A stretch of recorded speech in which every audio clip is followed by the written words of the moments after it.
अभी बहुत सारे बच्चे बोल रहे हैं हम आईएएस बनेंगे, कोई कह रहा है मैं एडवोकेट बनूंगा, कोई कह रहा है मैं संस्कृत का प्रोफेसर बनूंगा। तो बन सकते हैं, कोई बड़ी बात नहीं है। बहुत सारे ऐसे गुरुकुलों के स्नातक हुए हैं जो अलग अलग विभिन्न पदों पर गए, सांसद बने, यहाँ के स्नातक राष्ट्रपति तक बने, प्रधानमंत्री तक बने, कई प्रदेशों के मुख्यमंत्री तक बने, कैबिनेट मंत्री बने, वकील बने, जज बने, आईएएस, आईपीएस, पीसीएस, अलग अलग प्रकार के ऑफिसर्स बने और बन भी सकते हैं, कोई बड़ी बात नहीं है।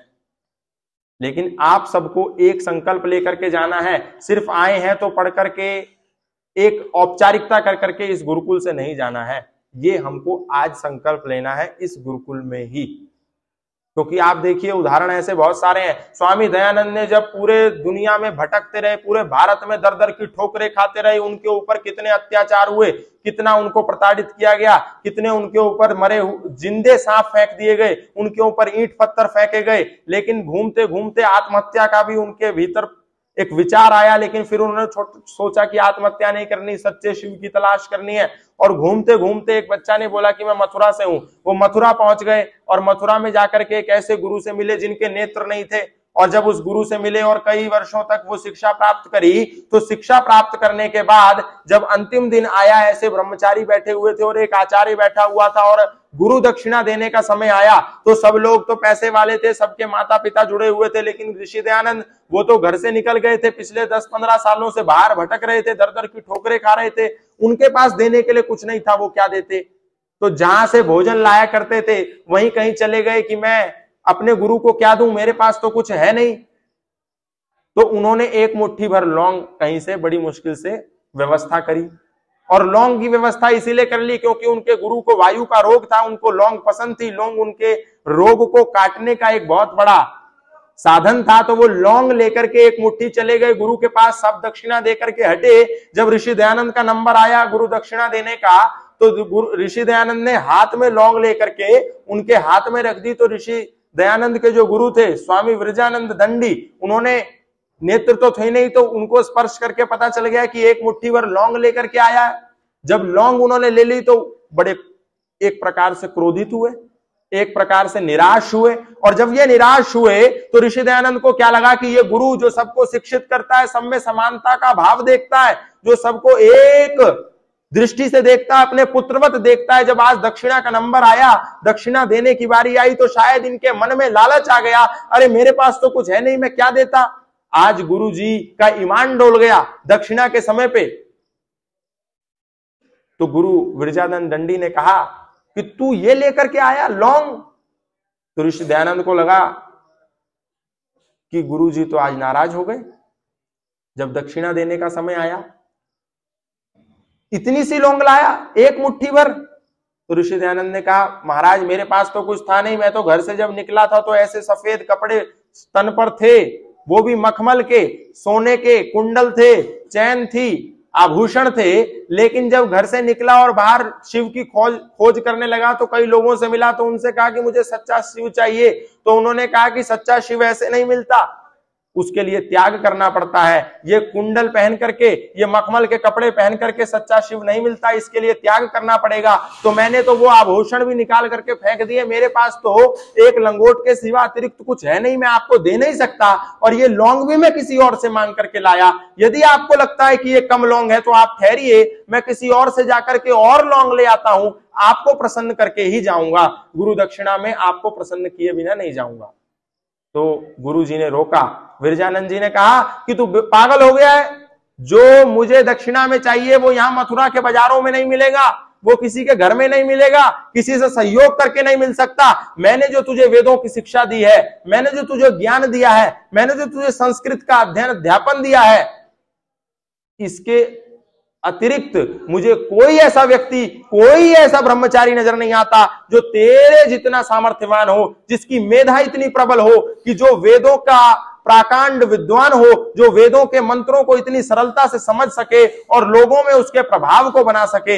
इसीलिए मुझे तेरे से इतनी छोटी चीज नहीं चाहिए। ये लौंग क्या लेकर के आया है, ये तो अन्याय कर रहा है तू वैदिक संस्कृति पर। मैं चाहता हूं कि ये जो वैदिक सूर्य का अस्त हो रहा है भारत में, ये आर्यावर्त अवैदिक मतों में फंस गया है, इस अवैदिक पंथों का खंडन करके तुम भारतीय संस्कृति को आगे बढ़ाओ, मैं तो तुमसे ये चाहता हूं और तुम ये छोटी सी दक्षिणा दे रहे हो। उस समय ऋषि दयानंद ने संकल्प लिया और संकल्प लेने के बाद वो बाहर निकले और पूरे देश में नहीं पूरे विश्व में उन्होंने क्रांति मचा दी। जिसके बाद अमेरिका के एक पत्र ने Martin Luther king of India के नाम से ऋषि दयानंद का एक लेख छापा और लेख छापने के बाद उनकी भूरी भूरी प्रशंसा करी। उस समय प्रार्थना समाज और ब्रह्म समाज भी बहुत एक्टिव थे। जब आर्य समाज की स्थापना हुई उससे पहले प्रार्थना समाज और ब्रह्म समाज सुधारवादी आंदोलन के नाम पर भारत में प्रबलता से चल रहे थे।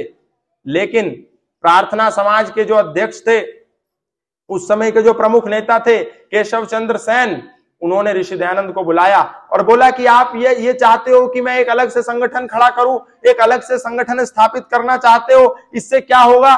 आप एक काम कीजिए, हमारे गुरु बन जाइए, हमारे अग्रणी नेता बन जाइए, क्योंकि आप नया संगठन स्थापित करेंगे तो उसमें धन भी लगेगा, उसमें खर्चा होगा, उसमें कार्यालय बनेंगे, उसमें लोग जुड़ेंगे और समय बहुत लग जाएगा।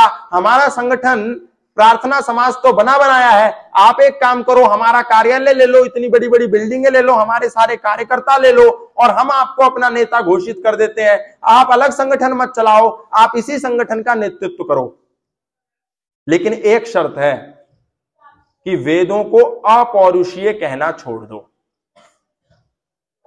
बस बाकी सब आप करो। ये कार्यकर्ता आपके, हम आपके शिष्य, ये बिल्डिंगें, ये इमारतें, ये जितना फंड हमारे प्रार्थना समाज का है सब आपका है।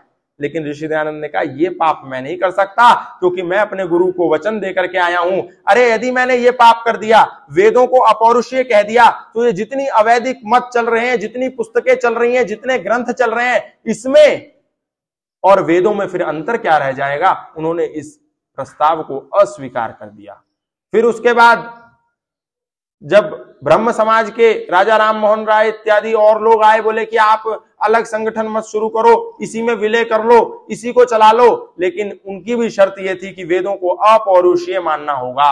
लेकिन ऋषि दयानंद ने उसको भी ठुकरा दिया। महाराणा उदयपुर ने कहा ऋषि दयानंद को कि हमारा ये नाथ द्वारा रोड पे जो एक लिंग का मंदिर है, जिसका अधिष्ठाता मेवाड़ का नरेश होता है, आप इस गद्दी के महंत बन जाओ, यहां धन आएगा, संपदा आएगी, यहां पे किताबें लिखो, लेखन करो, वैदिक संस्कृति का प्रचार करो, जितना धन आएगा वो सब आपका, हम सब आपका शिष्यत्व स्वीकार कर लेंगे। लेकिन ऋषि दयानंद ने जब इस प्रस्ताव को सुना तो सोचा कि इस पर विचार करता हूं। उदयपुर नरेश, महाराणा उदयपुर ये प्रस्ताव दे रहे हैं कि इस पूरे संस्थान के अधिष्ठाता बन जाओ, हम सब आपका शिष्यत्व स्वीकार कर लेंगे। तो ऋषि दयानंद ने सोचा कि राजा की इस प्रस्तावना पर विचार करना चाहिए। तो फिर धीरे से ऋषि दयानंद ने पूछा क्या आपकी कोई शर्त है? तो महाराणा उदयपुर ने क्या कहा?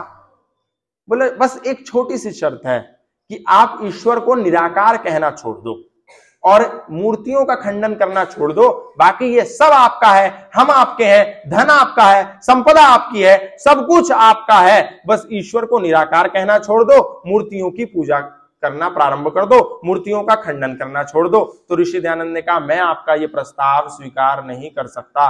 तो ये बात सुनकर के, ये तिरस्कार सुनकर के राजा बड़ा क्रोधित हो गया। उसने कहा अरे ऋषि दयानंद, पूरी दुनिया में आपको कोई ऐसा व्यक्ति नहीं मिलेगा जो इतना बड़ा प्रस्ताव आपको दे और आप इसको ठुकरा रहे हैं, इसको तिलांजलि दे रहे हैं। तो ऋषि दयानंद ने एक बात कही, बोला पूरी दुनिया में मुझे ऐसा प्रस्ताव देने वाला मिले चाहे ना मिले, लेकिन आपको ऐसा प्रस्ताव ठुकराने वाला कोई नहीं मिलेगा। ये बात मैं डंके की चोट पर कह सकता हूं। जिसके बाद वो निरुत्तर हो गया महाराणा उदयपुर।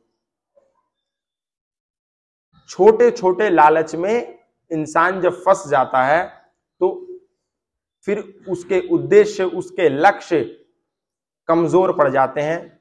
लेकिन जब व्यक्ति दूरगामी सोच वाला होता है तो वो एक जगत गुरु बन जाता है। यही सोचिए ऋषि दयानंद उस मंदिर के महंत बन जाते तो आज उनकी ख्याति शायद मेवाड़ तक सीमित होती, लेकिन जो ठुकरा करके वो आगे बढ़े, आज उनकी ख्याति पूरे विश्व में फैली हुई है। और हम सब जो गुरुकुल में बैठे हुए हैं, ये सब उन्हीं का पुरुषार्थ है। यदि वो ना आते तो महिलाओं को यहां स्थान ना मिलता मंच पर। यदि ऋषि दयानंद ना होते तो महिलाओं को गायत्री मंत्र क्या इस वेदशाला में बैठने का अधिकार ना होता। यदि वो ना होते तो हो सकता है कि इस समूह में बैठे हुए बहुत सारे ऐसे विद्यार्थी होंगे जिनको इस स्थान पर बैठने का अधिकार ना मिलता, गेट से ही बाहर कर दिए जाते।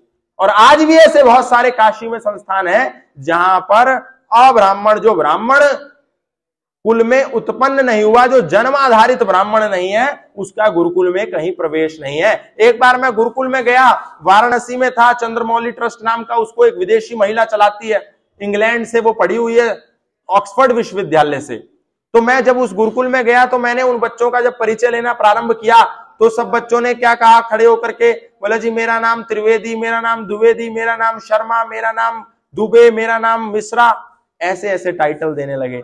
और एक भी व्यक्ति मुझे ऐसा नहीं मिला जिसको आज की दृष्टि में हम कहते हैं कि शेड्यूल कास्ट है, शेड्यूल ट्राइब है या कोई शूद्र वर्ण का व्यक्ति है। लेकिन यहां पर इस गुरुकुल की विशेषता है कि एक भी व्यक्ति, भले ही उसके नाम के साथ शर्मा था, भले ही उसके नाम के साथ त्रिवेदी, द्विवेदी, दुबे, मिश्रा था, लेकिन सबके नाम के साथ समानता का अभाव प्रस्तुत करने के लिए आर्य शब्द हो गया। क्योंकि श्रेष्ठ से बड़ा कोई टैगलाइन नहीं, श्रेष्ठ से बड़ी कोई उपमा नहीं, इसलिए आप सबके नाम के पीछे आर्य लगा हुआ है। इस नाम के पीछे जो आर्य लगा हुआ है इसको सदा सदा लगे रहने देना, इसको हटाना मत, क्योंकि ये रहेगा तो भारत की संस्कृति रहेगी। यदि ये नहीं रहेगा तो जातिवाद का अंधकार इस पूरी दुनिया में फैल जाएगा। फिर कोई व्यक्ति आएगा नहीं जो महिलाओं को वेदों का मंत्र देगा। आज तो इतने सारे कथावाचक हैं, इतने सारे बाबा हैं, इतने सारे महंत संत साधु खुद को बनकर के बैठ गए हैं जो कह रहे हैं हम हिंदुत्व के ब्रांड एम्बेसडर हैं, पर्चा लिख करके बता देते हैं कि आपका ये होगा वो होगा। लेकिन जब उनसे पूछा जाता है कि क्या महिला गायत्री मंत्र पढ़ सकती है तो वो लोग सब एक स्वर में बोलते हैं, ये जितने भी हिंदुत्व के ब्रांड एम्बेसडर बने हुए हैं, कि महिलाओं को गायत्री मंत्र पढ़ने का अधिकार नहीं है। अरे गायत्री मंत्र में ऐसा क्या है जो महिला नहीं पढ़ सकती? ऐसा है क्या गायत्री मंत्र में? क्या उसमें कोई कुरान की आयत है? क्या उसमें किसी के कत्ल करने का प्रावधान है? क्या उसमें नग्न होकर के घूमने की बात है? गायत्री मंत्र में सिंपल सी एक बात है, उसका अर्थ भी शायद ये लोग ना जानते हो। जो लोग भागवत करने वाले भागवत का प्रथम मंत्र नहीं जानते, प्रथम श्लोक नहीं जानते, वो लोग गायत्री मंत्र पर टिप्पणी देते हैं कि गायत्री मंत्र स्त्रियां नहीं पढ़ सकती। गायत्री मंत्र का सीधा साधा अर्थ है उस प्राण स्वरूप, दुखनाशक, सुख स्वरूप, श्रेष्ठ, तेजस्वी, पापनाशक देव स्वरूप परमात्मा को हम अपनी अंतरात्मा में धारण करें, वह परमात्मा हमारी बुद्धि को सन्मार्ग की ओर प्रेरित करे। क्या एक पुरुष को ही परमात्मा की उपासना करने का अधिकार है? क्या एक पुरुष को ही परमात्मा को यह कहने का अधिकार है कि आप हमें सन्मार्ग दिखाओ? क्या एक महिला परमात्मा को यह प्रार्थना नहीं कर सकती कि आप हमको सन्मार्ग दिखाओ? May almighty illuminate our intellect towards the righteous path. क्या ये एक महिला नहीं कह सकती?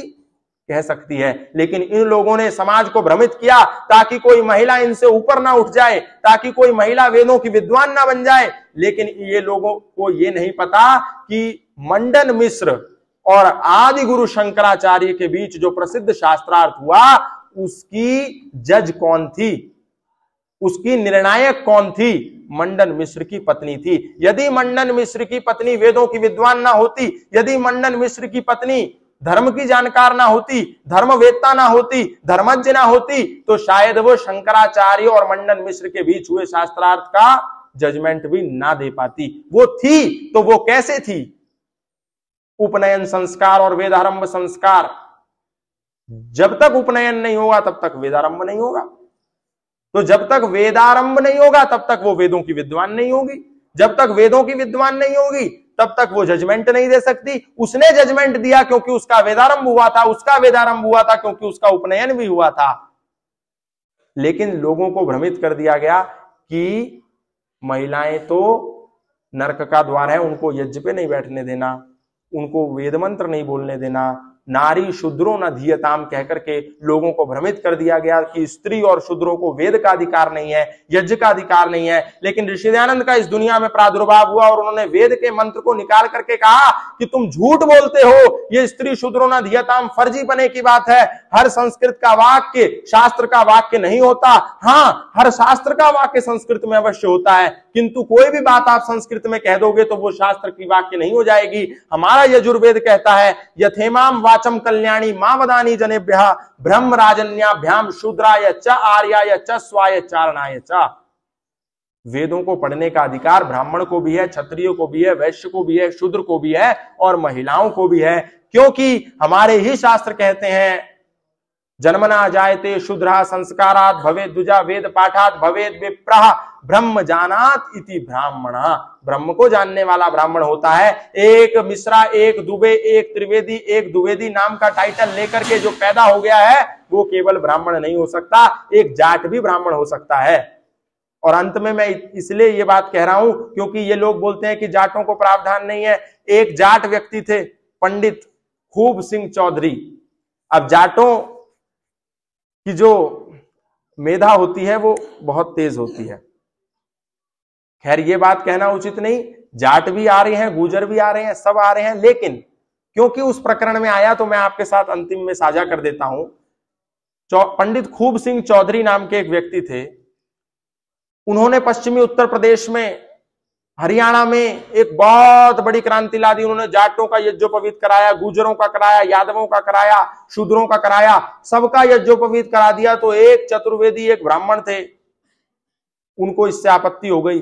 उन्होंने कहा कि अरे ये कैसे ये सबका यज्ञोपवीत कराने लग रहा है, सबको यज्ञोपवीत का अधिकार नहीं है, केवल ब्राह्मण ही यज्ञोपवीत करा सकता है, जनेऊ पहनने का अधिकार केवल ब्राह्मणों को है, और ये जाट होकर के सबका यज्ञोपवीत कराने लग रहा है, इसको किसने अधिकार दिया, ये नहीं होना चाहिए। लेकिन खूब सिंह चौधरी ने तो क्रांति ला दी, पूरे पश्चिमी उत्तर प्रदेश और हरियाणा में सबका यज्ञोपवीत कराने लगे। तो उस चतुर्वेदी नाम के ब्राह्मण ने उनको चुनौती दी कि आप मुझसे शास्त्रार्थ कीजिए और मुझको हराइए, नहीं तो ये यज्ञोपवीत कराने का कार्यक्रम बंद कीजिए। तो खूब सिंह चौधरी ने कहा कि स्वागत है आपका, हम आपसे शास्त्रार्थ करेंगे। जब शास्त्रार्थ करने के लिए बुलाया तो चतुर्वेदी ब्राह्मण ने सीधा एक पहला प्रश्न रखा शास्त्रार्थ में कि तुम ये बताओ कि कहां वेदों में, शास्त्रों में यह प्रावधान है कि जाट व्यक्ति यज्ञोपवीत करा सकता है। तो खूब सिंह चौधरी ने कहा कि पंडित जी आप तो बड़े विद्वान हैं। पंडित जी ने कहा हाँ हूं। आप तो सारे वेदों को जानते हैं। हाँ जानता हूं। आपको तो सारे वेद कंठस्थ हैं। हाँ कंठस्थ हैं। तो खूब सिंह चौधरी ने सिर्फ एक बात कही, बोला कि आप वेदों में गौड़ ब्राह्मणों को कहां यज्ञोपवीत कराने का अधिकार है वो वाला मंत्र पढ़ दीजिए, उसका अगला मंत्र जाटों को यज्ञोपवीत कराने का अधिकार है, मैं वो वाला पढ़ दूंगा। चतुर्वेदी ब्राह्मण निरुत्तर हो गए, क्योंकि वेदों में, शास्त्रों में कहीं भी जाटों को, गुजरों को, ब्राह्मणों को, क्षत्रियों को यज्ञोपवीत कराने का अधिकार नहीं लिखा है। वेदों शास्त्रों में संतानों को यज्ञोपवीत कराने का अधिकार लिखा है, और संतान पुत्र भी हो सकता है और पुत्री भी हो सकती है, जाट भी हो सकता है और गुजर भी हो सकता है, ब्राह्मण भी हो सकता है और क्षत्रिय भी हो सकता है। संतान तो संतान है, मनुष्य तो मनुष्य है, हिंदू भी मनुष्य है और मुसलमान भी मनुष्य है। ये भेद किसने पैदा किए? इंसानों ने पैदा किए कि तू ऊंचा है, तू नीचा है, तू गोरा है, तू काला है, तू छोटा है, तू बड़ा है। हम सब समान हैं, हम सब आर्य हैं, हम सब श्रेष्ठ हैं, हम सब ऋषियों की संतान हैं।